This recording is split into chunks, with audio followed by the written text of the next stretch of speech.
अपने कार्यकर्ताओं की हम हल्का वाइज मीटिंग करेंगे और उनका मनोबल बढ़ाएंगे। चुनाव आ रहे हैं पर लड़ाई नहीं आ रहे, हम लड़ाई लड़ेंगे और उनको यही है, मेरे कार्यकर्ता साथियों को दिन रात उन्होंने मेहनत की है और बहुत अच्छा नतीजा आया है। 39 बराबर की वोट आई हैं। सारिका न्यूज़ पर मेरे दर्शकों का स्वागत है। बीच बीच में हम अपने चैनल पे, इस चैनल पे मैं जो सारिका न्यूज़ है, कुछ पॉलिटिकल जानकारी निकल कर आती हैं तो उनको शेयर करने की कोशिश करती हूँ। मैं थोड़ी सी बात करूँगी। हरियाणा में चुनाव के बाद कांग्रेस सत्ता से तीसरी बार बेदखल हो गई, लेकिन सत्ता से बेदखल होने के बाद भी कांग्रेस खुद को संभल नहीं रही। आए दिन हार का ठिकरा एक नेता दूसरे नेता पर, दूसरा नेता तीसरे नेता पर, यहाँ तक कि जो राष्ट्रीय अध्यक्ष हैं मल्लिकार्जुन खड़गे, प्रदेश के अध्यक्ष उदय भान, उनको भी नहीं बकस रहे। जो लोग हारे हैं, खासकर कांग्रेस के प्रत्याशी, वो जीते हुए सांसदों के ऊपर, हारे हुए सांसदों के ऊपर और अपने प्रदेश के अध्यक्ष के ऊपर, मेरा मतलब कहने का है कि वो संभल नहीं रहे। जूतम बाजार बाकी इनकी रोज़ाना हो रही है और भारतीय जनता पार्टी के नेता, मुख्यमंत्री से लेकर विधायक, मंत्री इस जूतम बाजार के रोज़ाना मज़े ले रहे हैं। स्टेज से एक दूसरे को बेइज्जती कर रहे हैं। कल मुझे जितनी जानकारी मिली कि हरियाणा में जल्द ही संगठन बनने वाला है।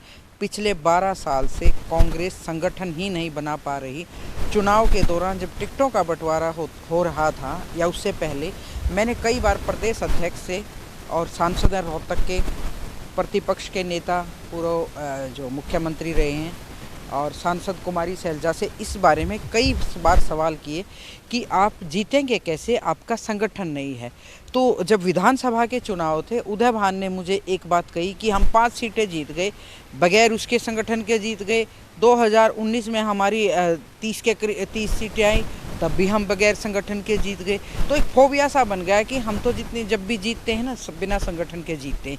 संगठन बनाने के लिए बड़ी जद्दोजहद रही। अब बिल्कुल ठिकरा फोड़ दिया उदय भान ने कि मल्लिकार्जुन के पास हमारी लिस्ट गई, संगठन उन्होंने बना नहीं या उसको आगे नहीं बढ़ा।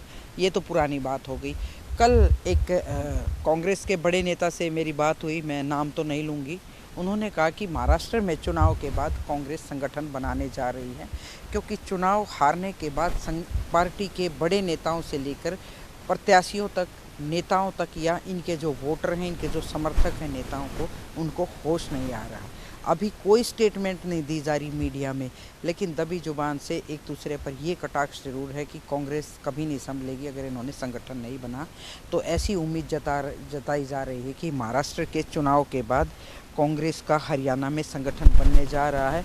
उस संगठन में कौन कौन लोग आगे आएंगे, क्योंकि जब संगठन बनेगा तभी ये एक तरह से डेड हो चुकी कांग्रेस आगे आएगी। भले ही 38 सीट आ गई हों, लेकिन तीसरी बार सत्ता से बेदखल होने का जो दुख है, जो इनको पश्चाताप है, बड़े नेताओं के चेहरे पर बेहतर तरीके से, अच्छे तरीके से देखा जा सकता है। मैं लगातार कांग्रेस के जो जीते हुए प्रत्याशी हैं या हारे हुए हैं, जो इनकी पार्टी के वर्कर हैं, उनसे मिलना जुलना रहता है, क्योंकि बहुत लोग मिलते रहते हैं आपस में। तो जब भी जिक्र होता है तो पश्चाताप उनके चेहरे पर देखा जा सकता है। अब ये बात आ रही है कि जब संगठन बनेगा, जुड़ेंगे, तब जाके ये मतलब पार्टी धीरे धीरे उठेगी और तब इनको, मुझे लगता है कि होश भी तभी आएगा।